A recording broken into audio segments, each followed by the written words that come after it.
What's going on? Captain Paul from TSP. Before we get into the video, if you could like, comment, and subscribe, it would definitely help us with the algorithm. And hey, if you enjoy the content, it'd be awesome to see you around. So let's get into it. If you haven't been following this at all, and this kind of hits a little bit closer to home, especially in my industry because I love working on the water, the USS The Sullivans is currently sinking in Buffalo, New York. For those that don't know about this vessel, it was a Fletcher-class destroyer in World War II and played a very important role for the United States and the Allies winning World War II and overcoming tyranny. Now, that's all well and good when you think about it. But one of the main reasons why this vessel is so important is how it impacted military history. The reason why it is named the Sullivans and not the Sullivan is because this is named after 5 brothers that were killed on one Navy vessel. Due to them all passing in this one major incident, the Navy made a law essentially that no brothers can serve on the same vessel because this was the biggest loss out of any family in World War II. You had 5 brothers tragically die in the same incident and essentially kind of kill off a family line. From there on out, they made it so that brothers could no longer serve on the same vessel to kind of, prevent cases like this because it was tragic. A whole family line was essentially killed. There was no furthering of the generations, and it's just overall a tragedy for any family involved in an incident like this. Not only do they lose one of their sons, they lose all of their sons. And it's just something that the Navy realized they needed to prevent in the future. So it is definitely tragic to see such an important U.S. military history artifact be put into this state of disarray where it is sinking to the bottom of the lake.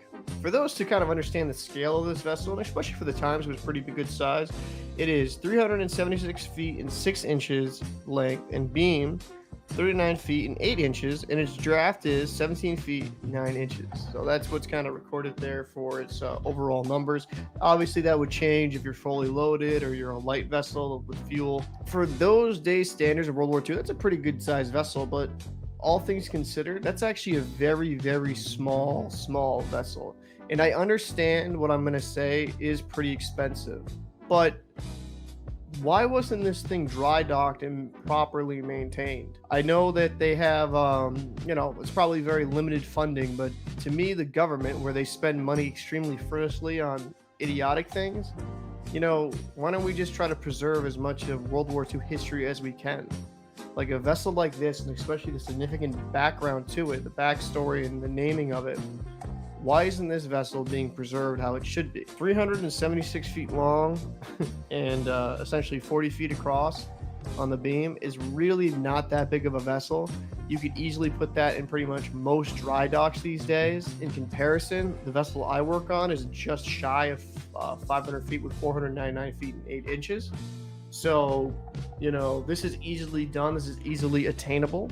And I guess for me, it just kind of shows with us in the U.S., we don't necessarily have our priorities in the right place. It's a tragedy to see this happen to Buffalo and the veterans around there and family members that, served in the Navy, because it's a great thing of pride to take in these old vessels. And it's really cool to actually go on these. And I would encourage anyone, if you have like a Navy ship nearby that's a museum, definitely check it out. You need to kind of understand the conditions that these men and women lived on during World War II.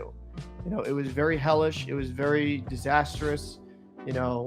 Lots of lives were lost. And, to put on top of that, very small quarters now when you're put on these ships and, you're essentially fighting for freedom and democracy. It kind of puts a lot of things in perspective, and it kind of makes you not take for granted how amazing the older generations were and how much sacrifices they went through to make sure that we succeeded as a country. So I definitely want to say, if you have a Navy ship museum near you, or hell, even like any type of military museum near you, definitely check it out. I feel like history is like amazing and extremely interesting. And let's hope that they can kind of right the ship here. No pun intended there. It's kind of in close proximity with another ship that's currently docked, but hopefully they can do some patchwork and get this thing done in the right direction.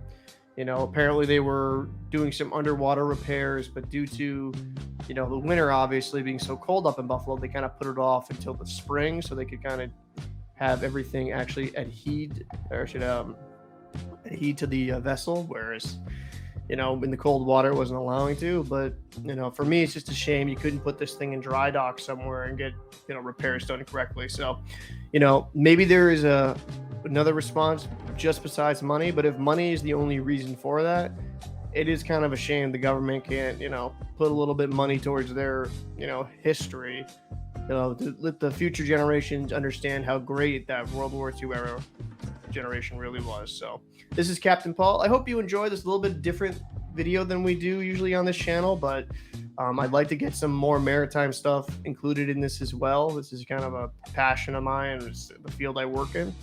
If you did enjoy and it's something a little different, make sure you like, comment, and subscribe. It helps us out, and we have a bunch of content coming. We try to upload every day. So for TSP, this is Captain Paul, and I'll see you in the next episode.